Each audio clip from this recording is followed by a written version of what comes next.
Wait lang, ikot tayo, ikot tayo. Hindi pwede, hindi pwede. Tatimingan nila tayo doon, no? Hindi pwede. Sinenyasan na. Nagsenyas na sila. Oh, tingnan nito guys. No parking. Ayan. Tulad ng sinabi ko kanina, matindi yung implementation nila ng mga ganyan dito sa Baguio City. Unang-una, masikip itong Baguio. So, road obstruction yan kung nag-park ka dito sa kalsada.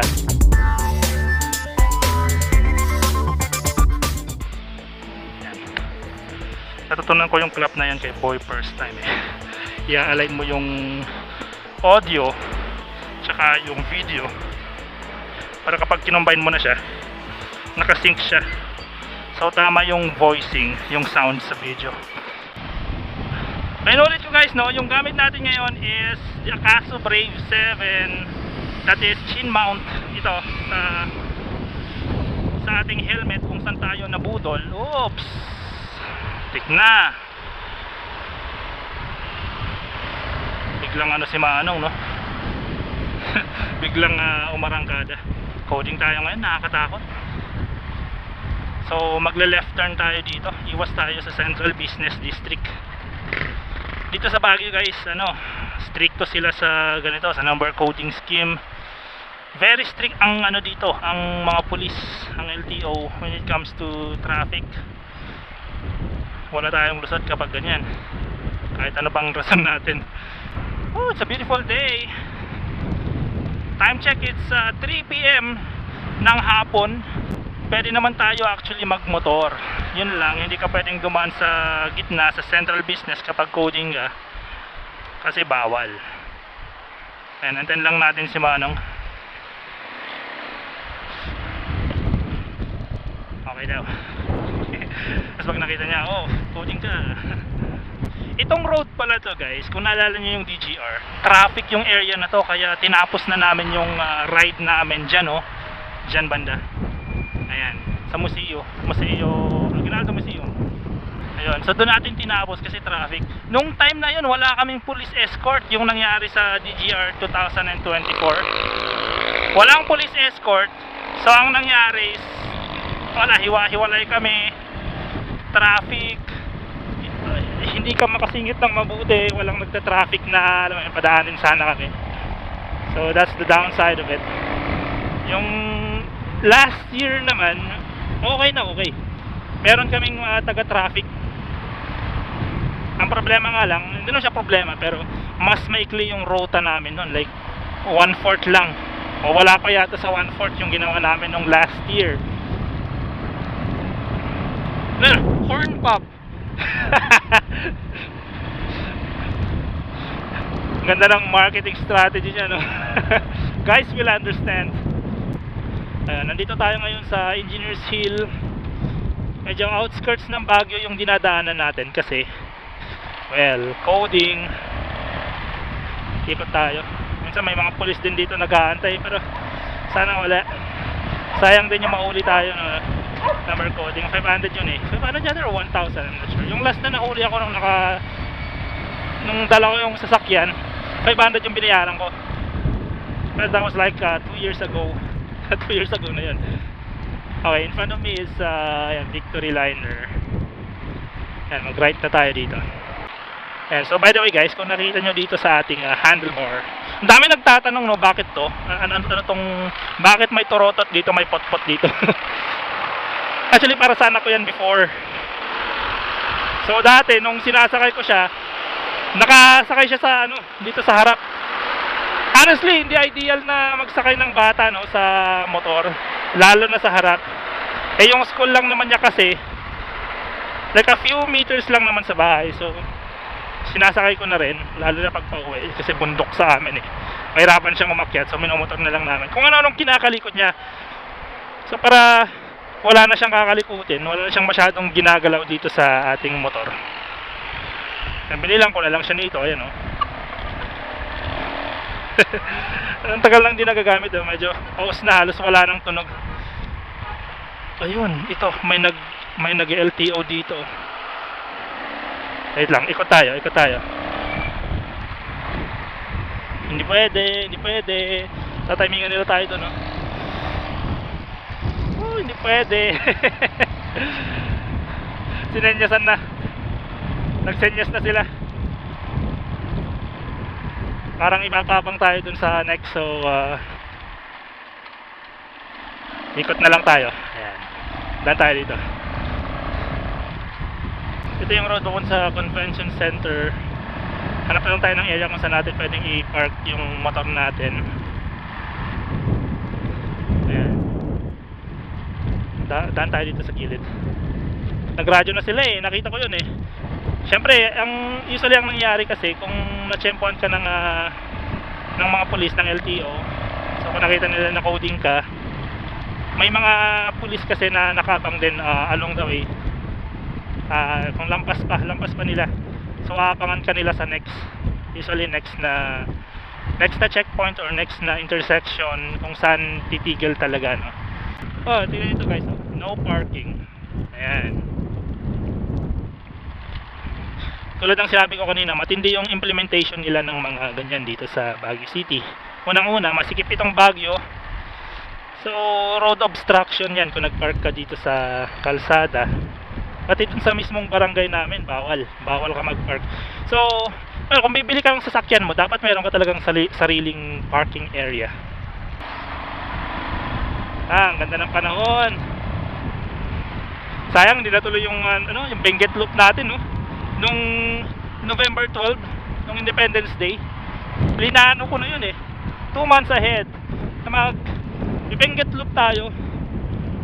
Hindi naman buong Benguet, pero pupunta sana tayo ng Atok, Tublay, and mga magkakasunod na mga munisipyo ng Benguet.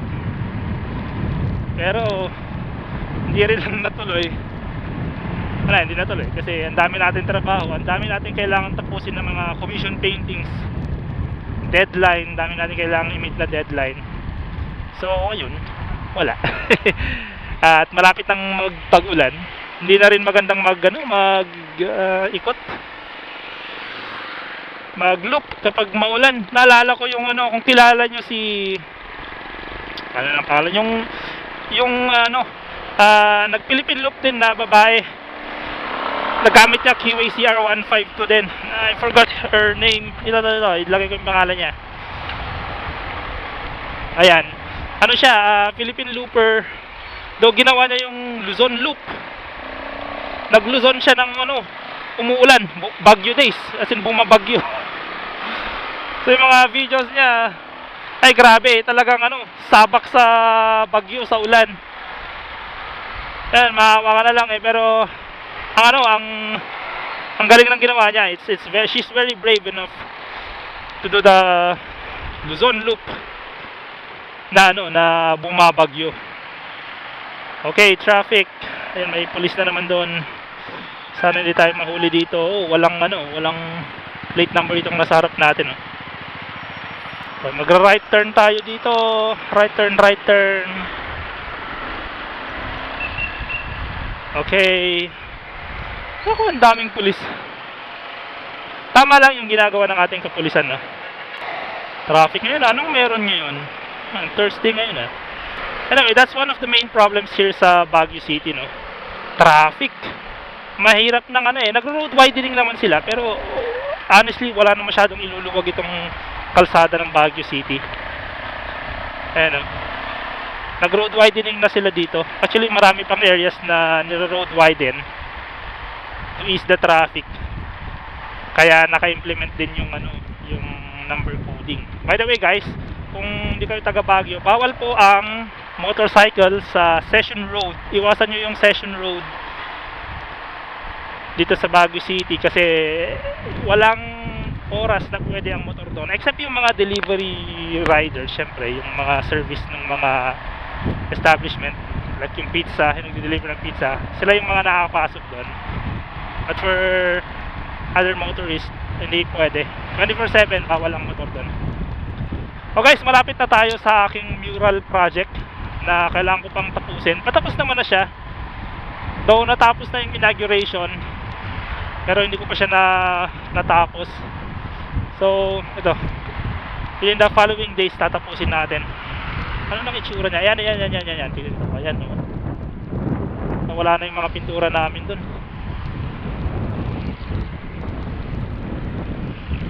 Anyways, nakatago naman siya dun. Diyan, oh, sa may guardhouse. Itong video na to, it's all about testing this Akaso Brave 7 that is chin mounted dito sa ating motocross helmet. So kung medyo boring itong video na to guys, chit-chat lang tayo. Okay lang. Guys, please don't forget to like and subscribe. Share nyo rin yung video na to kung gusto nyo mga ganitong content ko mostly mga modification, upgrades ng motor, travel, art. Maraming salamat guys. And dito na tayo sa kaliwa. Pasok na tayo dito.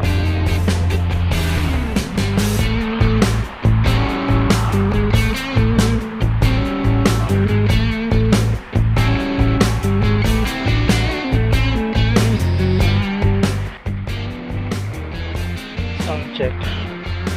Wait lang.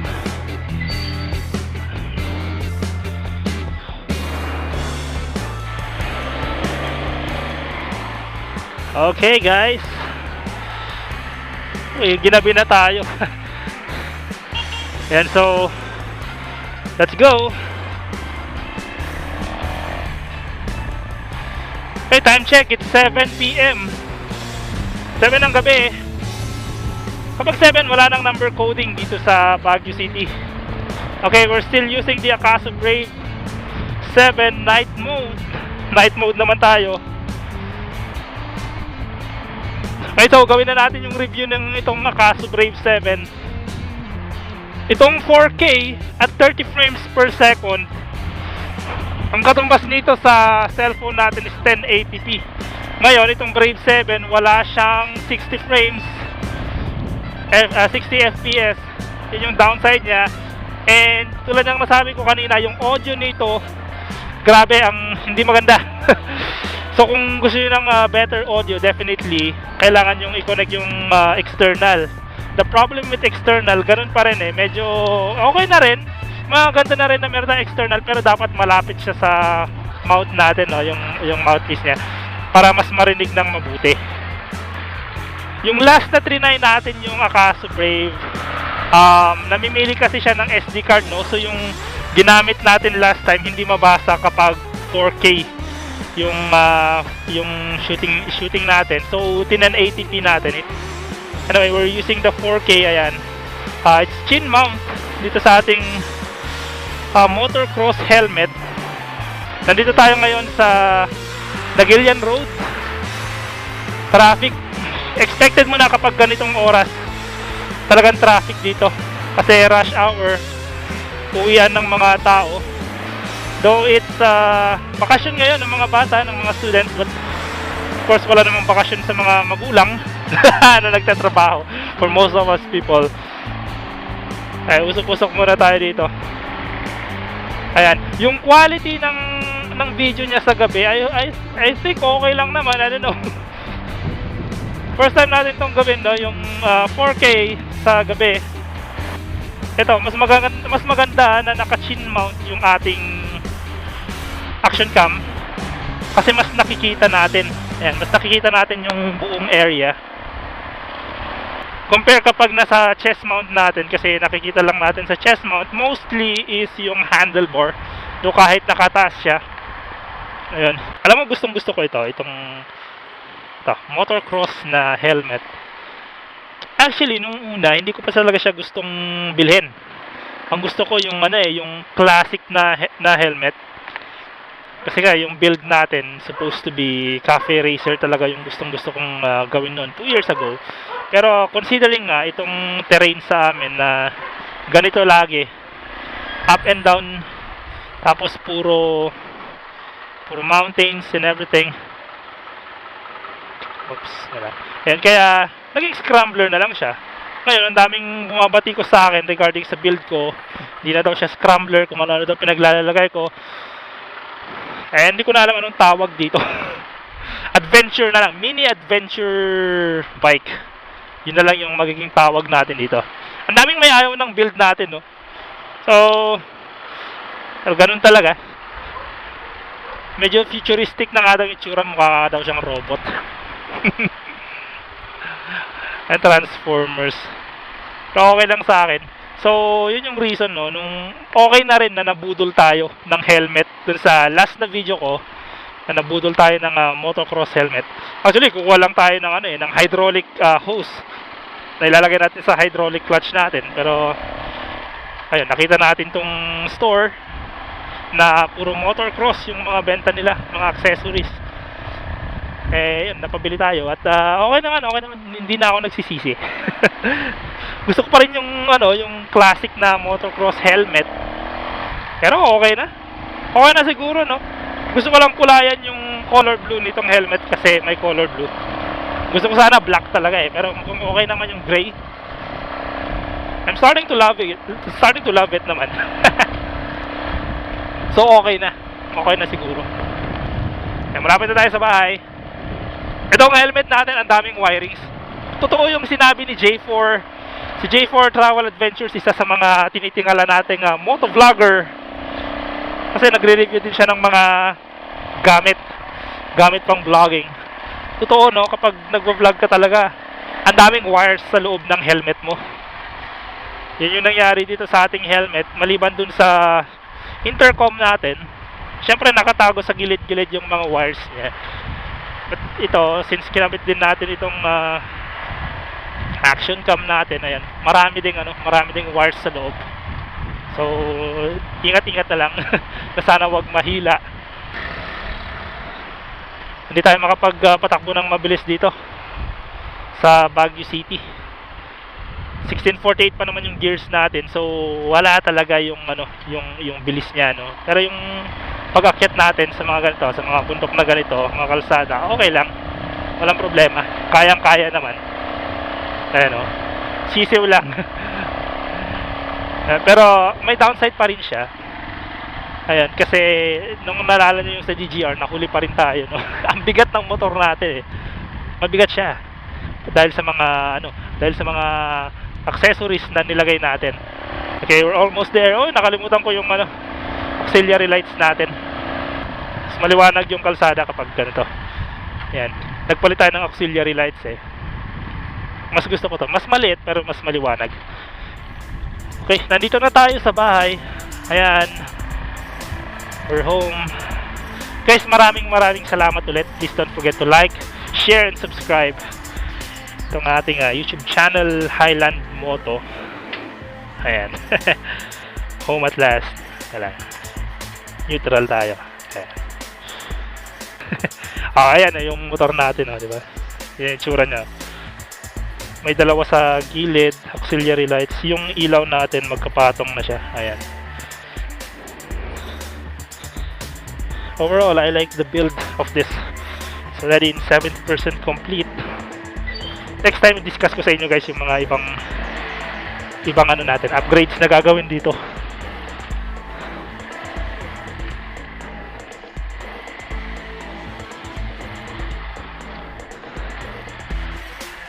Finally at home at last.